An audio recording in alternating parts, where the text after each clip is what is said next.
political standoff in Plateau State House of Assembly, a sacked lawmakers seek to force themselves back into the legislature. At last, the federal government launches student loan scheme with application. And INEC meets with security agencies ahead of rerun elections.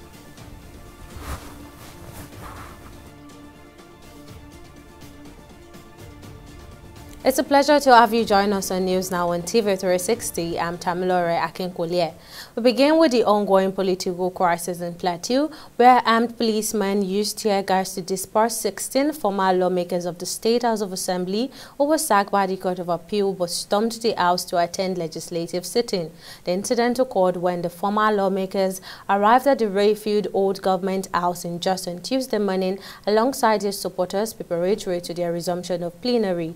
Addressing journalists in Jos, the state capital, the sacked PDP members through the former majority leader Isiaku Marin argued that the Supreme Court verdict, which affirmed Governor Caleb Mutfwang as the duly elected governor of the state, should also be applicable to them. The Court of Appeal sitting in Abuja in November last year sacked all 16 members of the PDP in Plateau State House of Assembly for pre-election matters bordering on alleged disobedience of court order.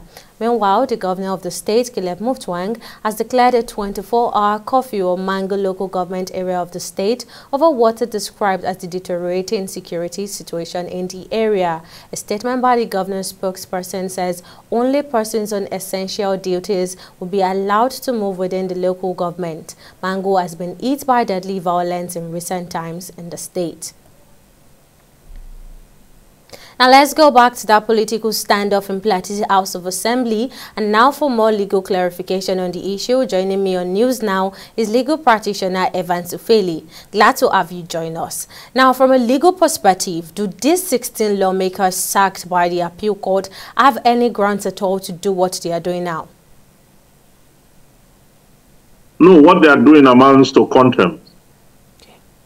Because their case is one that is statute bar already. They have exhausted the options of appeal for that particular case. And as so, it is not the responsibility of the Supreme Court to determine their fate politically, because the Supreme Court have no jurisdiction on that effect. It is the Court of Appeal that have jurisdiction, and the Court of Appeal have handed down its judgment. But they are of the opinion that, since the Supreme Court, restored the current governor to his position, that it follows that if their case had gone to the Supreme Court, they would have been restored too. So what they are doing now amounts to taking laws into their hands.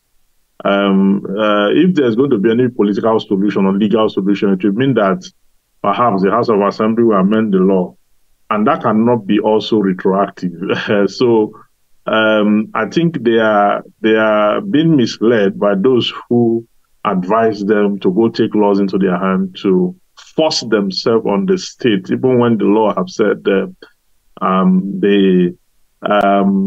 had infractions, they disobeyed court order in the past, which affected their current status politically.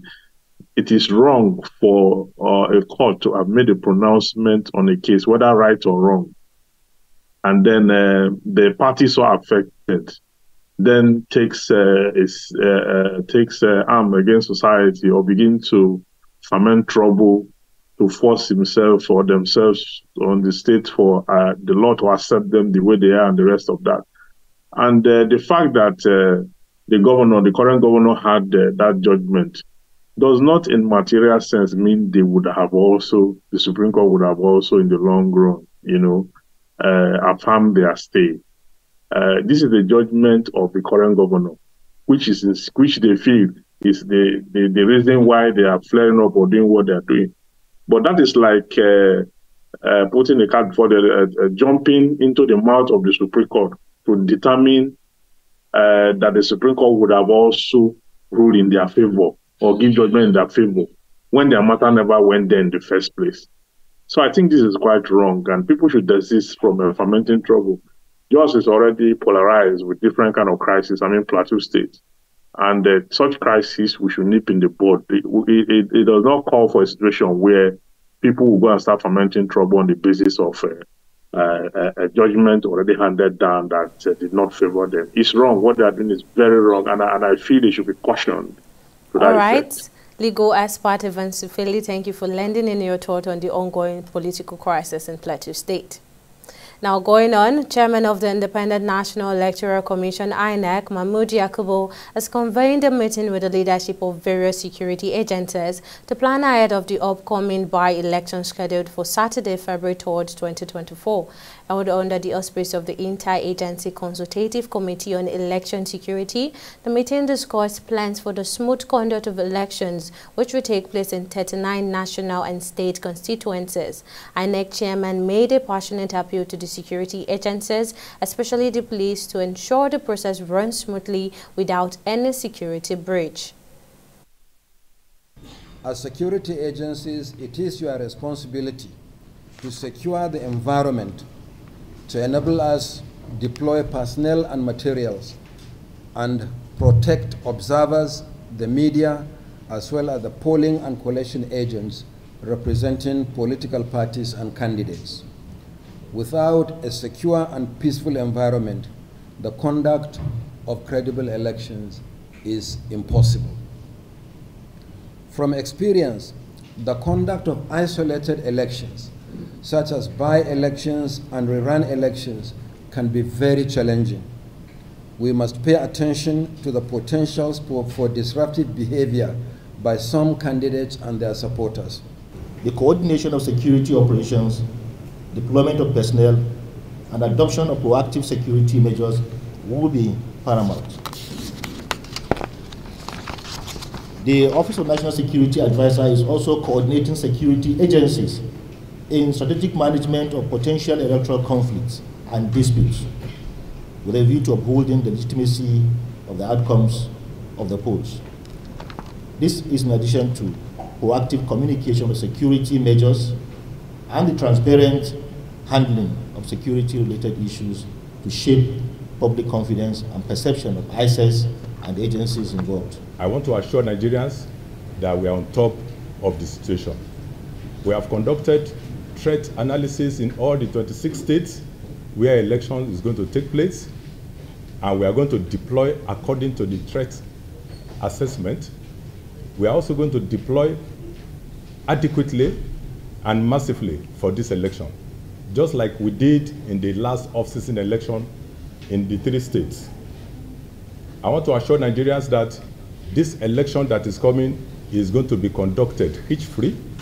We are going to ensure safety of officials who are going to be deployed for the elections. We are going to ensure safety of the electorates who are going to come out to vote on the day of election. We will ensure safety of election materials. We are aware of all our responsibilities, and we are already placed ahead of this election, and we are going to ensure that this election is conducted. Students in tertiary institutions in Nigeria who have eagerly been waiting for the commencement of the federal government loan scheme cannot even sign of relief. The government has now announced plans to launch the Nigerian Education Loans Fund with the aid of an application for students. Akintade Soya, the executive secretary of the Student Loan Board, shared this information with State House correspondents on Monday in Abuja. He said the student loan app is part of the Education Loans Fund scheme the federal government is prepared to unveil, adding that the app will eliminate human intervention as eligible participants can provide their information through the application portal. This program seeks to provide opportunities for Nigerian students who want to go onto the academic side and get a university degree, or perhaps want to go onto the technical side and go and get and acquire some vocational skills and some vocational qualifications, which is always needed in society, and also in the teacher training space, because, you know, without teachers, really none of us are going very far. We have to learn from others, and we have to have those who teach us formally. So this is a great opportunity for that applicant, and they are the ones at the center of all of this. This act, effectively, the intention behind it is to ensure that the reason for not being able to go on and further your education at the tertiary level is not for the lack of finance. This act, this law seeks to bridge the gap between desire to study and capacity to go further. By God's grace, we'll be applying education tax that we collect. So this is a way of being accountable to the taxpayer, because the essence of education tax is to consolidate and restore education integrity and quality in Nigeria. And in fulfilling that part of the heart, so that is why Education Tax Fund is one of the sources of funding, by God's grace, that we use actually to propel and execute this laudable program. President Bola Tinubu has received the support of the Christian Association of Nigeria (CAN) over his approach to governance, with the religious body commending him for his sensitivity to the challenges facing the country. Addressing journalists at the presidential villa, David Oko, the president of CAN, said Nigeria now has a sitting president and person of Bola Tinubu, and that as a gesture of goodwill, the leadership of CAN decided to pay a courtesy visit to congratulate him on his election victory and to affirm their support for his administration. The president is actually sensitive to all these challenges that we have. You know, he is aware, and we see him making very positive steps even from the beginning of his administration.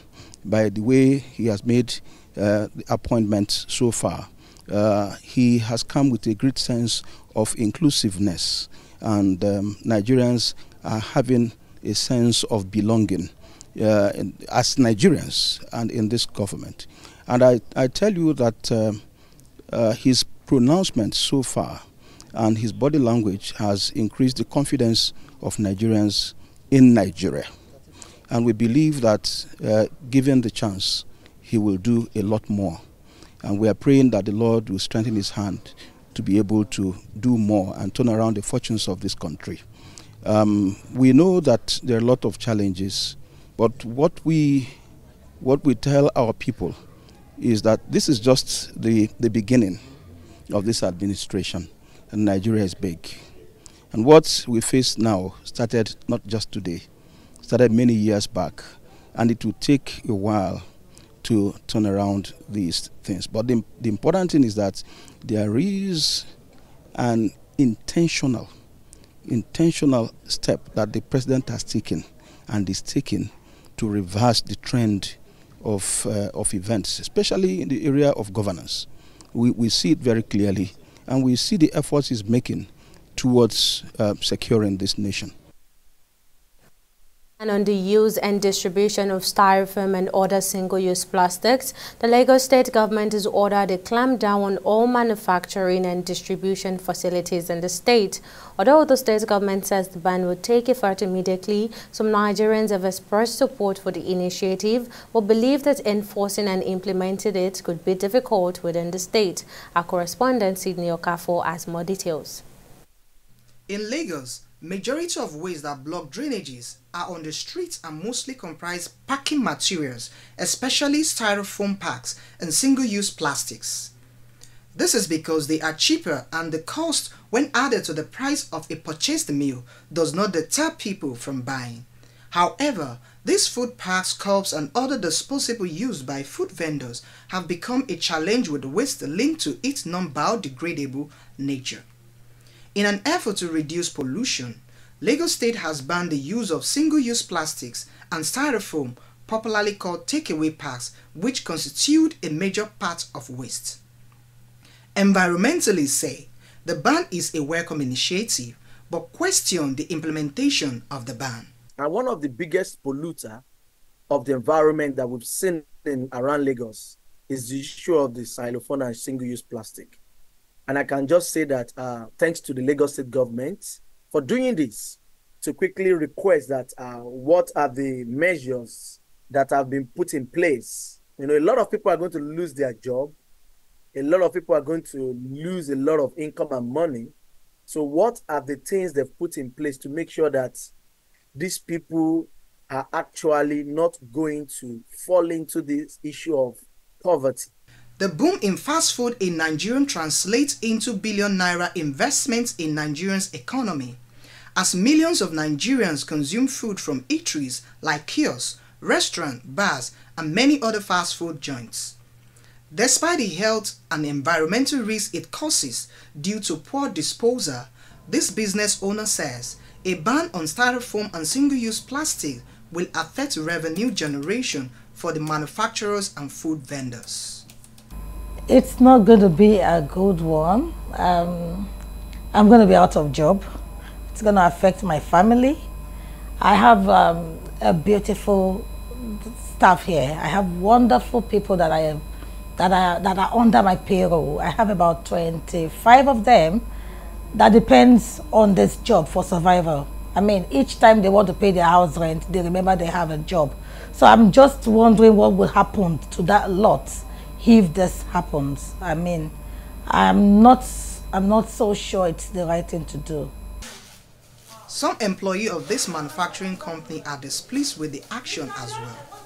It will not be favorable for not only me, for so many people around, because many people are employed in this kind of a job. Like for example, in this company now, we are almost 20 staffs, almost, including the driver, the security, the people the operators themselves, and we that are managing them.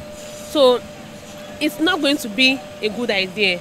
Is there any another alternative that government has already provided for us? Because apart from plastic water, people that don't avoid plastic water, they can still avoid sachet water. And I think sachet water is the best, because I prefer sachet water than plastic water. Because most machines that they are using for plastic water, like not every machine is okay, and they use their hand without glove to support it. But sachet water is direct from machine. The Lagos state government says the total plastic generated annually sits around 800,000 and 700,000 tons, constituting about 15% of the total waste generated in the state. Some believe that this action emphasizes the necessity of a comprehensive and inclusive plan to deal with the ban's effects and make the switch to sustainable practice. Sydney Okafor, TV360, Lagos. Meanwhile, the Save the Children Initiative SCI has commended the Lagos State government on its recent decision to ban the use of styrofoam and other single-use plastics. The advocacy group says the action would have a positive impact on the environment as well as the health and well-being of children in the state. The organization urged other state governments and to adopt similar environmentally friendly policies. The Lagos State government have done is commendable. We want to use this opportunity to encourage other state governments to also take action. The Nigerian government at different levels, both at national and at state level, even at the ward and community. The earlier we all understand and begin to take positive action towards addressing climate crisis or climate-related issues, the better for all Nigerians and the better for the future of our children. There are multiple plastics and materials that we use, that are not degradable. They cannot decay, and so they constitute environmental problems. And then farmlands are affected. They affect flooding and all of those things. So we feel that government at various levels should be able to take action. We'll take a breather here, but still to come, Turkey starts to approve Sweden's NATO membership bid. Details right after this break.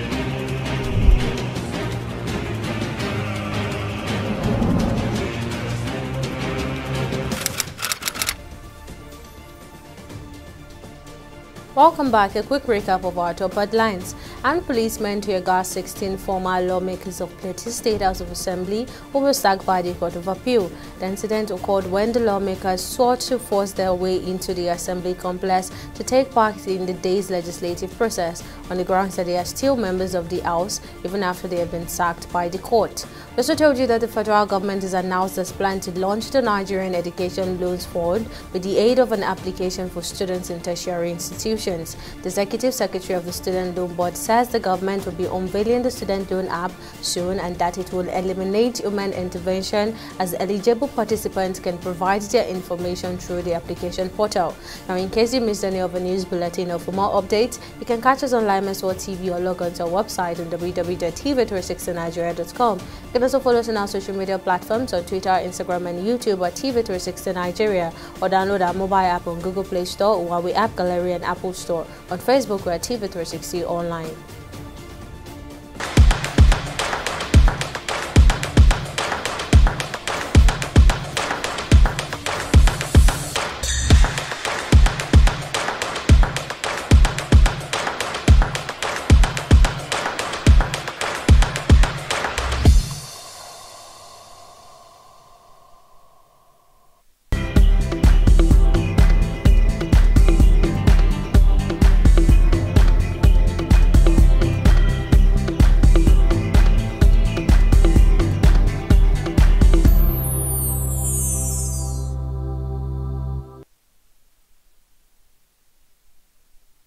It's now time for business news, and standing by for that is Okpeyemi Owosheni. Over to you, Okpe. Thank you, Tamilore. Hello and welcome to Business News. The Dangote Petroleum Refinery and Petrochemicals, owned by Africa's richest man Aliko Dangote, has registered 3 major oil marketers associations for the distribution of diesel and aviation fuel.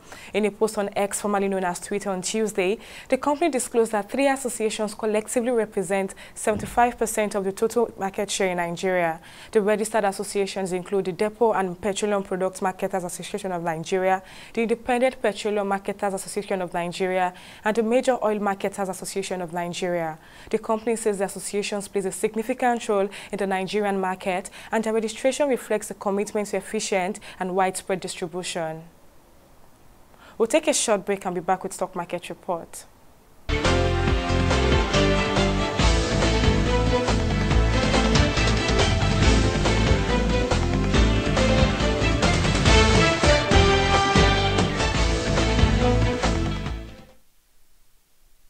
Nigeria equities market maintained its positive streak on the second weekday of trading, increasing by 2.97% and leaving the all-share index at 95,768 naira 12 kobo.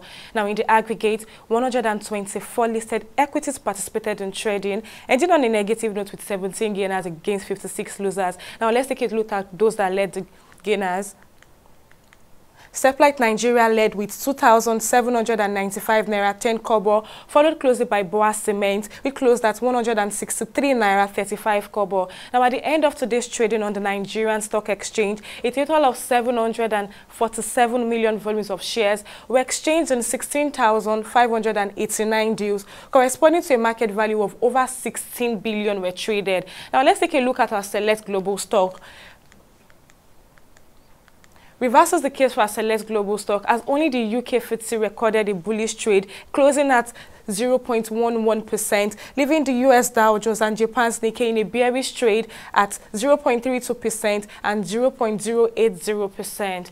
But that's it on both business and stock market reports. Back to you, Tamilore, for the rest of the news. Thank you, Okpeyemi. Now, on the global scene, Turkey's parliament is widely expected to approve Sweden's NATO membership bid on Tuesday, clearing the biggest remaining hurdle to expanding the Western military alliance. Turkey's General Assembly, where President Tayyip Erdogan's ruling alliance holds a majority, is set to vote on Sweden's application about 20 months after Stockholm asked to join NATO following Russia's full-scale invasion of Ukraine. Once Parliament has rectified the move, Erdogan would be expected to sign it into law within days, leaving Hungary as the only member state not to have approved Sweden's accession. And finally on sport, in the final games of Group A tied African Cup of Nations, Super Eagles defeated Guinea-Bissau 1-0 to advance to the round of 16. Although their team made it to the round of 16, some Nigerians are still unimpressed with their performance given the quality of players on the team. Our correspondent Sydney Okafor has more on the story. The Super Eagles defeated the White Dogs of Guinea-Bissau to advance to the round of 16. Jose Pesero's team entered the game with much-needed confidence. Nigeria needed just a point to advance, but Guinea-Bissau was determined to keep them from having that chance. In the 37th minute, Opasangate gave Nigeria a fortunate break when he attempted to stop Osimhen, who was standing behind him and waiting for a tap-in. Despite the Super Eagles' qualification for the round of 16, sport analysts say Jose Pesero and his team need to put more efforts.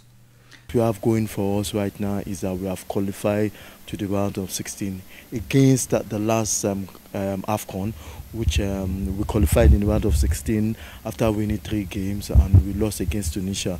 So there's still so much that needs to be done. There's still so much that needs to be done on the side of the coach. Pesero needs to do much more than what he has done. It's not just about getting the results, it's about also putting in the performance that will make your opponents feel, okay, this is a team that has come to this competition. I mean, we have seen such from Morocco, even though they didn't win against Congo DR. We also saw it from Senegal, who have won their 2 games. Cape Verde don't have that fear factor yet, but a lot of people believe that they are a team that if you don't take your time against them, they could actually beat you. Describing the performance of the national team as unconvincing, football fans says the players lack commitment. Nigeria beating Guinea-Bissau, the performance for me is not too good enough.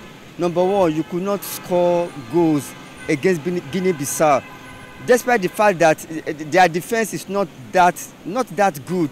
Their defense is very porous. So and with the caliber of the strikers we have, I feel we should be able to score goals. Congratulations to Nigeria Super Eagles. One thing I need to say is that I wasn't impressed with the way they play yesterday, but then we still need to at least have hope and encourage them to win more.